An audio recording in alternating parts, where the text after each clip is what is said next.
Hello friends. Budget 2026 में आप लोगों ने एक टर्म सुना होगा, कॉर्पोरेट मित्रा। जी नहीं, सीए मित्रा का इससे कोई लेना देना नहीं है। सीए मित्रा ने इसको स्पॉन्सर नहीं किया है। ये बस एक इंसिडेंस है कि गवर्नमेंट कॉर्पोरेट मित्रा लेकर के आ रही है उन यंग प्रोफेशनल्स के लिए जो इस फील्ड में अपना करियर बनाना चाहते हैं। और ये पूरा कॉन्सेप्ट है क्या, किसके लिए है, क्यों लेकर के आया जा मतलब क्यों आ रहा है और इससे बेनिफिट किसको किसको होगा, सब कुछ इस वीडियो में डिस्कस करने वाले हैं। सीए मित्रा आज डिस्कस करेंगे कॉर्पोरेट मित्रा।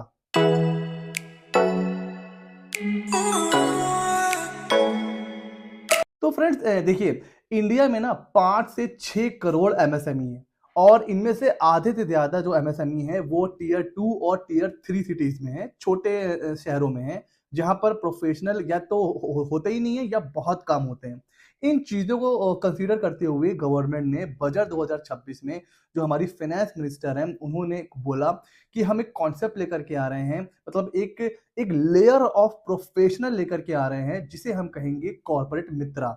अब ये कॉर्पोरेट मित्रा करेंगे क्या? एमएसएमई को जो कंप्लायंस सर्विसेज होती हैं, फिर चाहे वो इनकम टैक्स रिटर्न फाइलिंग हो, जीएसटी फाइलिंग हो, या फिर जो जो केस को रिप्रेजेंट करना और जो कॉर्पोरेट सर्विसेज होती हैं, ये सारी चीजें कॉर्पोरेट मित्रा एमएसएमई को प्रोवाइड करेंगे। अब सर, ये कॉर्पोरेट मित्रा होगा कौन? इसके बारे में बहुत डिटेल में अभी नहीं बताया गया है, बट हाँ, ये कहा गया है कि देश की 3 सबसे बड़ी professional bodies, ICAI chartered accountants, ICSI company secretaries और आईसी में मतलब कॉस्ट अकाउंटेंट, तो ये तीनों जो प्रीमियम बॉडीज हैं, इनको बोला जाएगा कि ये एक तो होता है प्रीमियम लेयर जिसमें सीएस सीएस सीएमए तीनों रहेंगे, और इसकी एक सेकंड लेयर तैयार की जा रही है। मतलब जो स्पीच से निकल के आ रहा है उसका मतलब यही आ रहा है कि एक तो प्रीमियम लेयर है सीएस सीएमए, उसकी एक सेकंड लेयर ऑफ प्रोफेशनल तैयार की जाएगी जिसे बोला जाएगा कॉर्पोरेट मित्रा। और कॉर्पोरेट मित्रा का जो ट्रेनिंग कोर्स होगा, जो भी इसका मॉड्यूल होगा, कैसे ट्रेनिंग होगी, कितने महीने की होगी, एग्जाम होगा नहीं होगा, एग्जाम का कितने मार्क्स का होगा, क्वालिफिकेशन क्या होगा, कौन इसको कर सकता है, ये सारी चीजें कौन फ्रेम करेगा? आईसीआई आईसीएसआई और आईसीएमए, मतलब institute of cost and management accountant. तो अब ये तीनों मिलकर के एक अपनी ही एक सेकंड लेयर तैयार करेंगे जो किसको सर्विस देगी? एमएसएमईज को। अब यहां पर ये नहीं बताया गया है कि क्या क्वालिफिकेशन होगी, बट हाँ, अब क्योंकि देखिए सीएस सीएमए इसको बोला गया भाई, तो प्रीमियम बॉडीज है, जैसे काम कर रही है वैसे करती रहेंगी। तो अब क्योंकि ये सेकंड लेयर है, तो इसमें मिनिमम क्वालिफिकेशन ग्रेजुएशन होने वाली है, बीकॉम होने वाला है, एलएलबी होने वाला है, एमकॉम होने वाला है, बीबीए एमबीए, ये सारी चीजें होने वाली हैं। अब बीए मतलब जब जो ग्रेजुएशन होता है, मतलब बीए या बीएससी, है ना, अब ये इसमें आएगा कि नहीं ये अभी नहीं पता है, बट हाँ, बैचलर इन कॉमर्स बीकॉम वाले होंगे ही होंगे, एलएलबी होगा ही होगा, बीबीए एमबीए ये सारी चीजें होने वाली हैं। तो ये इनका काम क्या होगा? ये एमएसएमईज को, जो 5-6 करोड़ एमएसएमईज हैं, इनको सर्विसेज देंगी। तो सर, इनके लिए जो सीएस बैठे हुए हैं, तो इनको सर्विसेज क्या देंगी? तो ऐसा माना जाता है कि ये जो छोटे मोटे शहरों के जो एमएसएमईज होते हैं, इनको ये लगता है कि भाई सीए सीएस सीएमए इनकी सर्विसेज बहुत कॉस्टली हैं। तो कई बार ये लोग खुद ये सोचते हुए कि यार कंप्लायंस कॉस्ट बहुत ज्यादा होगी, तो एक काम करते हैं, खुद ही सब कुछ मैनेज कर लेते हैं। होता क्या है कि एमएसएमईज खुद के चक्कर में मैनेज नहीं कर पाते हैं। जैसे कि आप लोगों ने लास्ट ईयर रूल आया था कि भाई एमएसएमईज को पेमेंट करना है विद इन 15 डेज या 45 डेज। अब कौन कर रहा है पेमेंट? एमएसएमई को अगर टाइम से पेमेंट नहीं मिल रहा है तो उसे कहाँ कंप्लेन करनी है, कैसे कंप्लेन करनी है ना? उसके एमएसएमई के राइट्स क्या हैं, रिस्पॉन्सिबिलिटीज क्या है? इस वजह से एमएसएमई को बहुत प्रॉब्लम आती है बिजनेस को रन करने में। वो ये सोचते हैं कि यार अगर मैं किसी प्रोफेशनल के पास जाऊंगा, बहुत ज्यादा फीस लग जाएगी। तो एक डर होता है, वो एक ये सोच के कि कंप्लायंस कॉस्ट बहुत ज्यादा आएगी, डर के मारे सीए सीएस सीएमए या इनके पास जाते ही नहीं है। ऐसे लोगों के लिए अफोर्डेबल, बजट में बोला गया है कि अफोर्डेबल फीस में वो एमएसएमईज को सर्विस प्रोवाइड करेंगे कॉर्पोरेट मित्रा। तो ये जो वर्ड आ गया है ना कि अब एमएसएमईज को ये जो कॉर्पोरेट मित्रा है, ये बहुत ही अफोर्डेबल, बहुत ही मिनिमम फीस में सर्विसेज देंगे।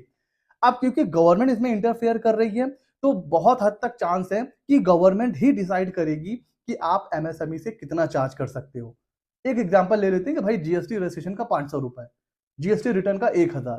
तो मतलब गवर्नमेंट क्या करेगी, जब भी ये फ्रेम होगा पूरा, तो उसमें ये मतलब स्पेसिफाई होगा कि एक कॉर्पोरेट मित्र किस सर्विस का कितना पैसा चार्ज कर सकता है।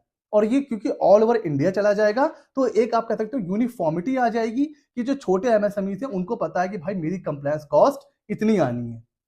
तो ये अब इससे मतलब दो तरफा इससे फायदा होगा। एक, जो एमएसएमईज हैं उनको बहुत ही अफोर्डेबल प्राइस में सारी कंप्लायंस सर्विस उसको मिल जाएगी। और अब आप ये सोचो कि आईसीएसआई, ठीक है, CS institute, chartered accountant institute और कॉस्ट अकाउंटेंट इंस्टीट्यूट एक कॉर्पोरेट मित्र तैयार कर रहे हैं। मतलब इतनी बड़ी प्रोफेशनल बॉडी आपको सिखा रही है, फिर वो पर्सन कॉर्पोरेट मित्र बनेगा। तो एक तरीके से आप कह सकते हो एक प्रोफेशनल सर्विस, क्वालिटी सर्विस छोटे एमएसएमईज को अवेलेबल होगी अफोर्डेबल प्राइस में।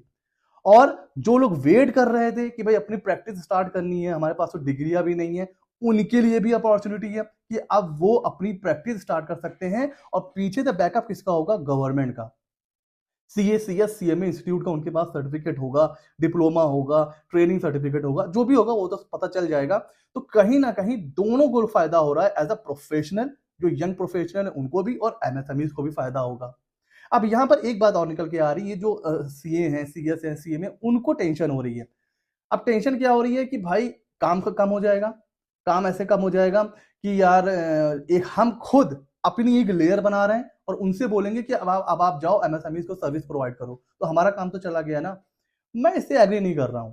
देखिए, ये वो एमएसएमईज की बात हो रही है जो डायरेक्टली अप्रोच नहीं कर पाते हैं सीएस सीएमए को। टीयर 2 और टीयर 3 सिटीज की बात हो रही है, छोटे शहरों की, जहां पर सीए होते ही कितने हैं, ना के बराबर होते हैं। मतलब सीए होते ही नहीं। मैं अगर बात करूं, मैं तो दिल्ली और लखनऊ दोनों जगह से प्रैक्टिस करता हूं। तो अगर मैं उत्तर प्रदेश यूपी की बात करूं, यहाँ ऐसे बहुत से डिस्ट्रिक्ट हैं जहां पर सीए नहीं है, ना के बराबर है।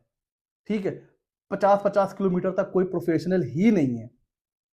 तो उन जगहों पर अब या तो वो इतनी दूर, जो एमएसएमईज हैं वो या तो इतनी दूर जाते हैं काम करवाने, वहां पर कोई नहीं है। तो ये उन जगह की बात हो रही है। अब जब गवर्नमेंट कॉर्पोरेट मित्र लेकर के आएगी तो इसकी पूरी एसओपी बनेगी कि भाई आपको इतने किलोमीटर पर अपना ऑफिस रखना है, यहाँ पर चलाना है, कैसे चलाना है, कितनी फीस रखनी है, ये सब होगा। ऐसा नहीं है कि आपने कॉर्पोरेट मित्र लिया और जाके किसी टीयर 1 सिटी में बैठ गए, आराम से प्रैक्टिस कर रहे हैं। नहीं, जब यहाँ पर स्पेसिफिक कहा गया है कि टीयर 2 छोटे मोटे सिटीज, तो आपके ऊपर ये ऑब्लिगेशन होगा कि आप छोटे मोटे सिटीज में ही प्रैक्टिस कर पाओगे। अब ऐसा नहीं होगा कि आप कहीं पर बैठ के प्रैक्टिस करोगे, तो फिर सीएस सीएमए का मतलब क्या रह गया? तो यहाँ पर जब ये एसओपी आएगी तो सारी चीजें क्लियर होंगी। बट मुझे नहीं लगता है कि इससे सीएस या सीएमए के स्कोप पर कोई फर्क पड़ेगा। बट बहुत से ऐसे सीएज हैं, मैं इंटरव्यू देख रहा था और वीडियोस देख रहा था जो कह रहे थे कि काम काफी कम हो जाएगा। मैं फिलहाल एग्री नहीं करता हूं। आप इसके बारे में क्या सोचते हो मुझे बताइए। कॉर्पोरेट मित्रा, ये कॉन्सेप्ट आपको कैसा लगा एज अ प्रोफेशनल और एज अ एमएसएमई? क्या इससे एमएसएमई को एक्चुअल में कोई बेनिफिट होगा? सारी चीजें आप मुझे कमेंट सेक्शन में बता सकते हैं। कैसा लगा वीडियो हमें जरूर बताइएगा। ऐसे ही मजेदार वीडियोस के लिए हमारे चैनल सी मित्र 24 को सब्सक्राइब कर लीजिए। मिलते हैं अगले नॉलेजेबल वीडियो में।